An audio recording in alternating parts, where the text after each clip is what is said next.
You unlock this door. Beyond it is another dimension. A dimension of sound. A dimension of sight. A dimension of mind. You've just crossed over into common sense zone.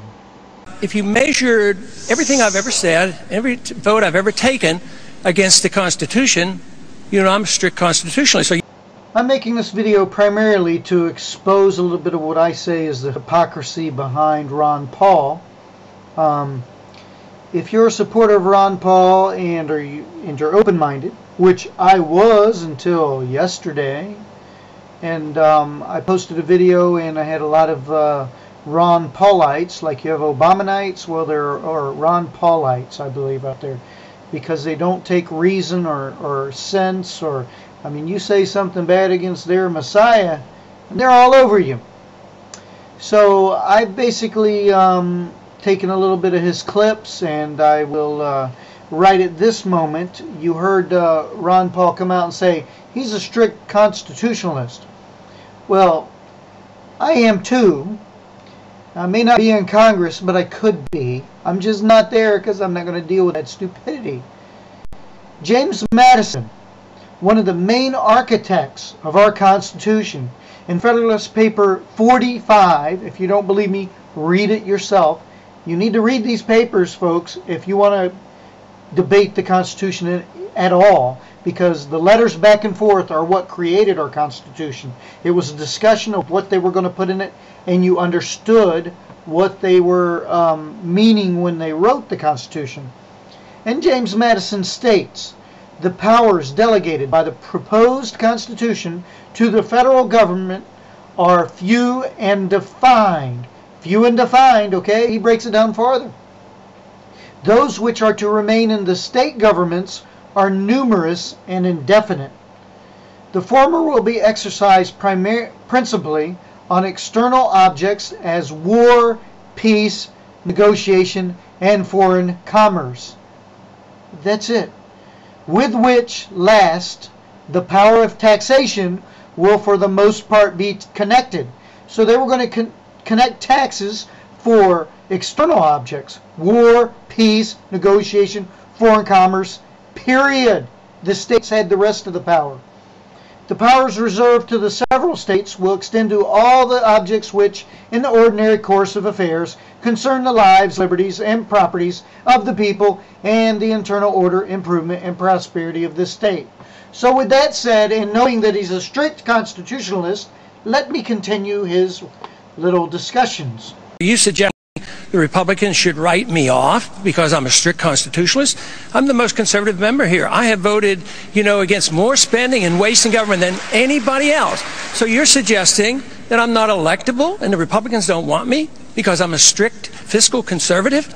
And you're saying now that we have to continue to borrow money from China to finance it? But are you saying then, Congressman, that the monies that you appropriated, whether for the Gulf Intercoastal Waterway, the Texas City Channel, Wellsville Lake, the City of Bay City Rehab Center, that's money in the aggregate that you would have called waste?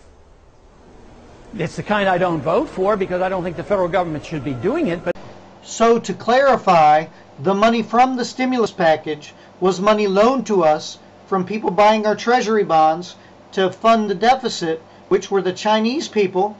So the Chinese are funding the deficit to build these pork things that he has, which aren't pork, by the way, and he didn't vote for him, and he's not for him because he's strict constitutionalist, and he's the most fiscal conservative, so he voted against it. That's the logic. Let's continue.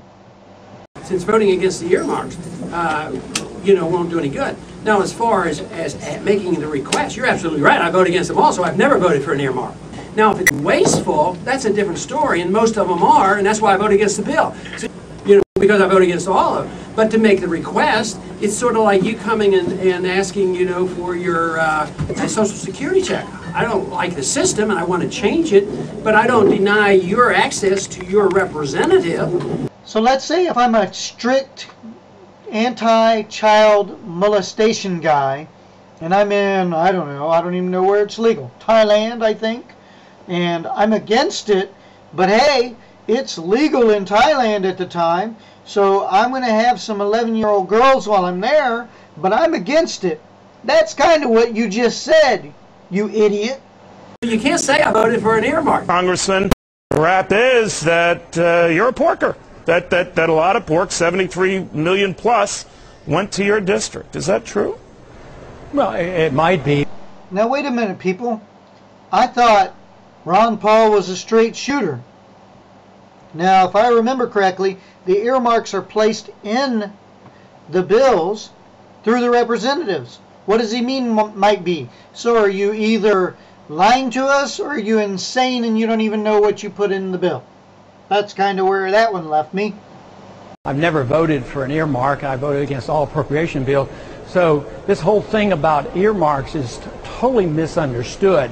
And well, then who proposes the bridge or the highway or the school? How does that even get in there?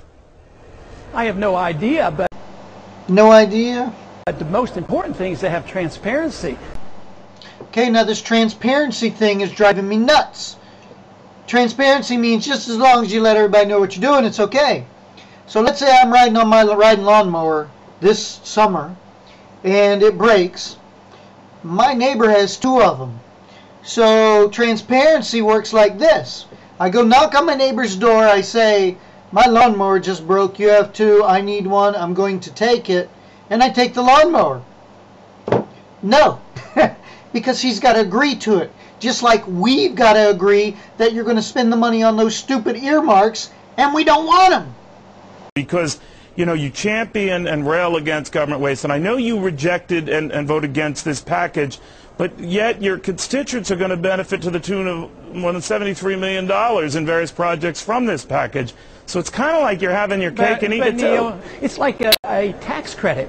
And I vote for all tax credits, no matter how silly they might seem. If I can give you any of your money back, I vote for it. So if I can give my district any money back, I encourage that. But because the budget is out of control, I haven't voted for an appropriation in years.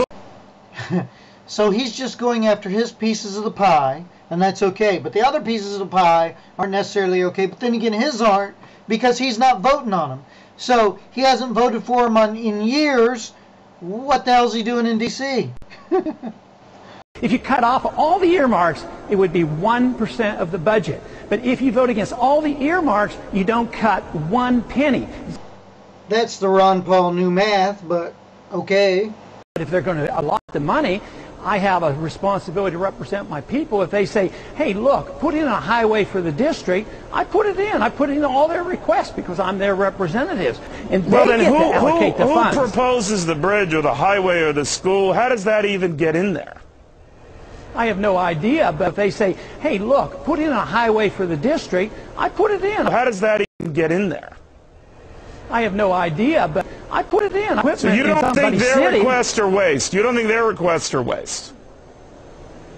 Well, no, it shouldn't be done. There's a better way to do it. But if you're going to spend the money, the Congress has the responsibility. It's better to spend it on a bridge here than spend it on a bridge in Iraq and blow it up and then build it up again. Those are the kind of earmarks they don't count. You know, I'm a strict constitutionalist. Because I'm a strict constitutionalist, I'm the most conservative member here. I have voted, you know, against more spending and waste in government than anybody else.